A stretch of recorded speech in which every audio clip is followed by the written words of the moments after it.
કેમ છો મિત્રો? આજે આપણે બનાવવાનું છે દૂધીનું શાક કે જે પાઉંભાજીને પણ ભૂલાવી દે એવું બનાવવાનું છે આપણે દૂધીનું શાક. એના માટે પહેલાં આપણે કુકરમાં મૂકીશું દૂધીને. બહુ મોટા પણ કટકા નહીં, નાના પણ નહીં, મીડિયમ સાઇઝના કટકા કરી અને બાફવા મૂકીશું. એમાં આપણે થોડું પાણી નાખીશું, બહુ પાણી ના નાખીએ જેથી આપણે પછી બહુ ના કાઢવું પડે. એટલે થોડું પાણી રાખવાનું, પોણો ગ્લાસ જેટલું પાણી નાખી મીઠું નાખવાનું અને મીઠું નાખી અને હવે આપણે એમને બાફવા મૂકી દઈશું. તમે જુઓ, બહુ વધારે પાણી નહીં નાખવાનું એમાં બાફવા માટે.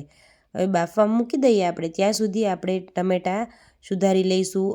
હવે 2 ટમેટાં લીધા છે આપણે અને 2 ટમેટાને ઝીણા ઝીણા આપણે કટકા કરી દઈશું. ત્યાર પછી એમાં લસણની ચટણી નાખવા માટે લસણ લેશું, લસણને ખાંડવા માટે લેશું અને લસણમાં આપણે લાલ મરચું નાખીશું. હવે દૂધી બફાઈ ગઈ છે, ખોલીને આપણે એને જોશું. બહુ વધારે પાણી નથી પણ થોડું પાણી છે, તો આપણે થોડું પાણી કાઢી લઈશું. જો જરૂર પડશે તો એ જ પાણી પાછું આપણે નાખીશું શાક બનાવવા ટાઈમે.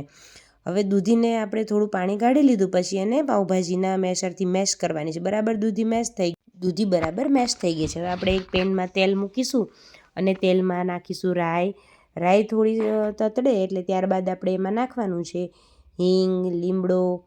એમાં બરાબર તેલ આવી ગયું છે, જીરું, હિંગ, લીમડો, જીરું નાખ્યું. પછી આપણે જે ઝીણા ટમેટાં સુધાર્યા હતા એ એમાં નાખવાના છે. ટમેટાને થોડા હલાવીશું જેથી મિક્સ થઈ જાય ટમેટા એમાં, અને ત્યાર પછી મીઠું નાખી દેવાનું. મીઠું નાખી અને આપણે ટમેટાં ગળવા દેવાના છે. એકદમ ગળી જાય, સાવ ચડી જાય ત્યાં સુધી એને આપણે ઢાંકી રાખીશું. અને એમાં કશું જ નથી નાખવાનું, પાણી કે કશું નહીં, તેલમાં જ એમને એને સાતળવા દેવાના છે. તમે જુઓ, હવે ટમેટાં એકદમ ગળી ગયા છે. ટમેટાં એકદમ ગળી જાય ત્યારબાદ એમાં આપણે મસાલો કરીશું. હવે ત્યાર પછી આપણે જે લસણની ચટણી ખાંડી હતી એ આપણે લસણની ચટણી આમાં નાખીશું અને મિક્સ કરીશું. ત્યાર પછી એમાં બધા મસાલા નાખીશું આપણે. મસાલામાં આપણે નાખીશું હળદર, લાલ મરચું, ધાણા જીરું, બધું નાખી અને બરાબર મિક્સ કરવાનું છે.